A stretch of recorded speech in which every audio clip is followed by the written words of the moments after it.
আসসালামু আলাইকুম, আমি professor doctor A K M Fazlul Haque বলছি। এটা doctor Fazlul Haque colorectal hospital থেকে। এটা ঈদগাহ মসজিদের উল্টো দিকে ধানমন্ডি মেইন রাস্তার উপরে। এটা অত্যাধুনিক হাসপাতাল, যেটা বাংলাদেশের এবং এই উপমহাদেশের শুধু না, ওয়ার্ল্ডের সেকেন্ড হসপিটাল যেখানে কলোরেক্টাল সার্জারি করা হয়। আমরা একজন পেশেন্ট দেখেছি, ওনার 7ই ডিসেম্বর আমরা দেখেছি। ওনার রেকটামের ভিতরে পলিপয়েড গ্রোথ ছিল। তো আল্লাহর অসীম রহমত, সেই পলিপয়েড গ্রোথটা বায়োপসিতে টিউবুলোভিলাস অ্যাডেনোমা এসছে এবং ক্যান্সার আসেনি, কিন্তু বড় টিউমার বলে এটাকে আমাদের অপারেশন করা ছাড়া কোনো পথ ছিল না। তো সৌভাগ্যের বিষয় যে ওনার ক্যান্সারে রূপান্তরিত হয় নাই, তার আগ মুহূর্তে আমরা করেছি। এটা অত্যন্ত সুখবর। আসসালামু আলাইকুম। জি মা, আপনার নাম কি? শাহিনা আক্তার। শাহিনা আক্তার, আপনার কি সমস্যা ছিল? অপারেশন না আগে পায়খানার সাথে রক্ত যেত বা কি হতো সেটা? 4-5 মাস ধরে যে আফটার বাথরুমের পরে একটুখানি ব্লাড যেত। 4-5 মাস, বেশি দিন না, তবে কন্টিনিউ না, মাঝে মধ্যে। তো ভিসা ছিল, ছেলে নিয়ে গেল কলকাতায়, দেখা এসে একটু ফলো আপ করে আসি। দেখে ওখানে ওরা বলে যে surgery must. In the mean time আমার মেয়ের, ওই যে আপনি তো একদিন বলছিলাম আপনি স্টুডেন্ট নাহি, অস্ট্রেলিয়া থাকে, আমার মেয়েও অস্ট্রেলিয়া ছিল। উনি ফোন দিয়ে বলছিলেন আন্টিকে একটু স্যারকে দেখাও, যেভাবে হোক, তোমার বিদেশে যাওয়ার দরকার নেই। তো সেই সুবাদে আমি আপনার ওই ছেলে আপনার সাথে কন্ট্যাক্ট করে, মানে এখানে রিসেপশনের সিরিয়াল নিয়ে 5 তারিখে ডিসেম্বরে। তাহলে আপনার সমস্যা ছিল পায়খানার সাথে রক্ত যেত, রক্ত যেত, আর অল্প রক্ত যেত, পায়খানা ক্লিয়ার হতো? হ্যাঁ, পায়খানা তলপেটে ব্যথা হতো না, কোনো উইদাউট পেইন। সম্মানিত দর্শক শ্রোতা, আপনারা জানেন যে তলপেটে ক্যান্সার বা টিউমার হলে ব্যথা হয় এবং রক্ত যায়। ওনার শুধু রক্ত যেত, ওনার ব্যথা হতো না, পায়খানা ক্লিয়ার হতো। হ্যাঁ, আমার পায়খানা বরঞ্চ 4-5 বড় হতো, পাতলা, পায়খানা ক্লিয়ার হতো। হ্যাঁ, কোনো হার্ড হতো না, স্ট্রোক। তো এতে আমরা কলোনোস্কোপি করে দেখলাম, আপনারা এখানে দেখতে পারতেছেন যে কলোনোস্কোপির রিপোর্ট, এই যে নরমাল, এখানে নরমাল, এখানে পলিপয়েড গ্রোথটা দেখা যাচ্ছে, এই দুই জায়গায় পলিপয়েড গ্রোথ দেখা যাচ্ছে। এটা আমরা ল্যাপারোস্কোপি করে আমরা ডিসেম্বরে করেছি আমরা এলএআর ডিএসআইলোস্টমি, অর্থাৎ রেকটামের যে টিউমার ছিল সেইটাকে আমরা কেটে ফেলে দিয়েছি মেশিনের সাহায্যে। যে হ্যাঁ, 16ই ডিসেম্বর সেটা আবার জোড়া লাগিয়েছি, পেট না কেটে। এবং তারপরে যেহেতু জোড়া লাগানোর মলদ্বারের খুব নিচের দিকে, অতএব আমরা পায়খানা রাস্তায় পেটে ওনার ডান সাইডে একটা ব্যাগ লাগিয়ে দিয়েছিলাম, যেটাকে বলা হয় আইলেস্টমি। এটা ফর দ্য টাইম বিং। এবং 1.5 মাস পরে এটা আমরা আবার ক্লোজ করেছি। এখন ওনার পেটে কোনো ব্যাগ নেই। এবং গত 5 দিন আগে আমরা এটা অপারেশন করার পরে এখন আপনি খাওয়া দাওয়া করতে পারতেছেন। আপনার পায়খানা হচ্ছে এখন? আজকে সকাল থেকে হচ্ছে না, খাওয়া তো বন্ধ ছিল অনেকদিন। অপারেশন করা হয়েছে মাত্র 3-4 দিন, আজকে 5ম দিন। তা 5ম দিন। সম্মানিত দর্শক, আপনার কোনো অসুবিধা আছে এখন? কোনো কিছু ফিল করতেছেন? না, এমনি অপারেশনাল তো একটা কষ্ট আছে, অপারেশন করলে একটু ব্যথা হয়, সেটা। এছাড়া তার কোনো সমস্যা নাই। যেন আপনার জ্বর, হাঁপানি, শ্বাসকষ্ট, বিছানা থেকে উঠতে পারতেছেন না, শরীর দুর্বল, হাঁটতে পারতেছেন না, সেই সব হসপিটালের সার্ভিসে আমি মুগ্ধ, সবকিছু ঠিক আছে।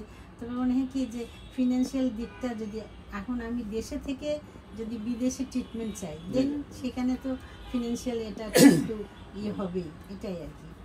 ফিনান্সিয়াল আপনারা যদি দেখেন, এখানে আপনার বেড, বিছানা, আপনার যে অক্সিজেন সিস্টেম, সার্কার সিস্টেম এবং সমস্ত কিছু যা আপনার লাইফ সেভিং, একটা পেশেন্টের হাসপাতালে যা দরকার সেটা আমেরিকাতে যা আছে, সিঙ্গাপুরে যা আছে, আপনার দিল্লিতে যা আছে, আমাদের এখানে সব জিনিস এখানে আছে, সব জিনিস এখানে আছে। কিন্তু খরচ 100 ভাগের 1 ভাগ।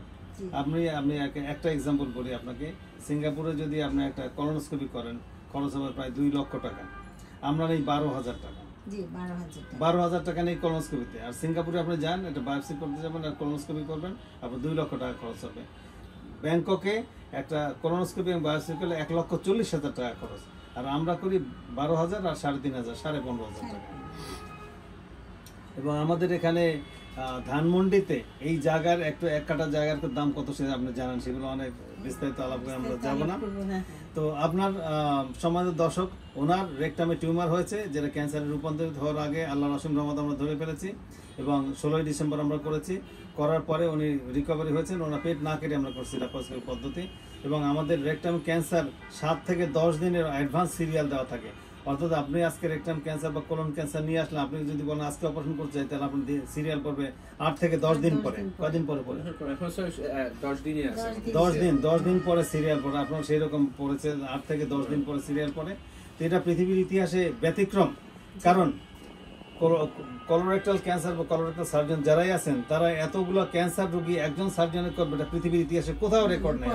ক্লিয়ার কাট কথা বলতে পারি, পৃথিবীর ইতিহাসে কোথাও কোনো জায়গায় কোনো রেকর্ড নাই যে একজন সার্জনের কাছে কলোরেক্টাল ক্যান্সার 10 দিনের অ্যাডভান্স সিরিয়াল থাকে অপারেশনের জন্য। আমরা ডেইলি 7-8টা রোগী দেখি ক্যান্সারের, কোলন ক্যান্সার এবং রেকটাম ক্যান্সারের। হ্যাঁ, আর পাইলস ফিস্টুলা তো আমরা ডেইলি 15 থেকে 20 জন অপারেশন করি, সেটা তো 15 থেকে 20 জন আমাদের থাকে। জি জি, সেটা চলবে 15-20 জন। আমাদের এই হাসপাতাল, এটা হলো আপনার 70 বেডের হাসপাতাল। এখানে অনলি কলোরেক্টাল মানে ক্যান্সার এবং পাইলস ফিস্টুলা এগুলো করা হয়, কলোরেক্টাল সার্জারির বাইরে কোনো কিছু করা হয় না। তাহলে আপনার প্রথমে অপারেশন হলো, সেটা আপনি সুস্থ হয়েছেন, পেটে ব্যাগ লাগানো হয়েছে, সেটা পর 5 দিন হয়েছে এবং আপনি সুস্থ। আপনাকে দেখলে তো কোনো রোগী মনে হয় না। হ্যাঁ, আপনি খাওয়া দাওয়া করতেছেন, আপনার পায়খানা হচ্ছে এবং আরো 3-4 দিন পরে। যেহেতু ফেসবুকে মিডিয়াতে যাচ্ছেন, আই এম এ সাইকোলজিস্ট। আপনি সাইকোলজিস্ট? খুলনাতে সিটি ইমেজিং সেন্টারে আমার চেম্বার আছে। আলহামদুলিল্লাহ, কংগ্রাচুলেশনস। Thank you, welcome. আপনি সাইকোলজিস্ট? জি জি, সেই আপনার আচ্ছা, অনেকে বলে খরচের কথা, আপনি একটু তো বুঝতে পারেন আমি সেটা বলেছি। খরচটা আপনি কি মনে করেন? খরচটা আগে তো জীবন, আমার জমি বিক্রি করে হলেও আমাকে বাঁচতে হবে। জি জি, যেভাবে হোক, যেহেতু ট্রিটমেন্ট আমি বাংলাদেশে আমি পাচ্ছি। একটা एग्जांपल দিলাম যে যেখানে 2 লক্ষ টাকা এবং 1,40,000 টাকা, সেখানে আমরা 12,000 টাকা। এটা বাংলাদেশে আমরা এটা দেখে অভ্যস্ত না যে এই ধরনের একটা ট্রিটমেন্ট যে পাওয়া এটা পসিবল। এটা আসলে আমরা তো কোলোরেক্টাল হসপিটালটা আমিই জানতাম না, এই বাংলাদেশে থেকে। হ্যাঁ, এটা বিশ্বের দ্বিতীয় হাসপাতাল। আমি সবাইকে বলবো, আমি কলেজে আছি অ্যাসিস্ট্যান্ট প্রফেসর, তো আমি আমার সবাইকে বলবো যে এই ঘটনা। কারণ আমাকে মানুষ বলে না যে শিখছো কোথায়, ঠেকেছি কোথায়, থেকে থেকে মানুষ শেখে। আমাদের হাসপাতাল কেমন লাগছে আপনার? চমৎকার চমৎকার। হাসপাতালের স্টাফ, এদের একটু কিছু কিছু কাউন্সেলিং দরকার, মাইন্ড টু মাইন্ড। কারণ হচ্ছে কি হয় কি, সেটা আপনাকে চিন্তা করতে হবে, এটা বাংলাদেশ। ইয়েস, আপনি একে কোন পর্যায়ে নিয়ে আসতে পারছেন না। বাংলাদেশ হঠাৎ করে এক জায়গায় ভুইপর উন্নতি হবে না। অ্যাজ এ হোল নেশন আমাকে উন্নতি হতে হবে। হয় কি, এদের পার্সোনাল বা ফ্যামিলি কিন্তু আপনাকে ডাকলে, চলে আসে। আপনার ডাকলে তারা তো হাজির হচ্ছে। না না, তা হচ্ছে, কিন্তু দেখা যাচ্ছে ডাক্তার আসতেছে, নার্স আসতেছে, এভরিথিং ওকে, কিন্তু ওদের হয় কি মেন্টালিটিটা এমন থাকে, হঠাৎ করে ক্যাচ করে ওঠে। আমি যেটা মার্ক করেছি, প্রথম দিন আমাকে নিয়ে যাচ্ছে 16ই ডিসেম্বর, জাস্ট 2টার দিকে। তো আমার একটু দেরি হচ্ছে, আমার 11 জন আসছে খুলনা থেকে, আমার রিলেটিভরা, ছেলে মেয়ে বউ জামাই, যাই হোক। তো আমার স্যান্ডেলটা পড়তে একটু দেরি হচ্ছে। সেটা একটু বেশি আলোচনা হয়ে যাচ্ছে আমাদের ইউটিউব, তো এখানে তো শেষ করতে হবে। তো আপনি চিকিৎসার দিক থেকে 100% সাকসেসফুল। আপনার টিউমার ক্যান্সার হওয়ার আগে আমি ধরেছি এবং এই অত্যাধুনিক হাসপাতাল আপনি পেয়েছেন। হ্যাঁ, আল্লাহ শুকরিয়া। আমার মাধ্যমে আশা করি অনেকে আসবে। জি, ইনশাআল্লাহ। দর্শক শ্রোতা সকলে ভালো থাকেন, সুস্থ থাকেন। উনি যেভাবে ভালো আছেন, আমরা আমাদের জন্য দোয়া করবেন। সবাই ভালো থাকেন। আসসালামু আলাইকুম।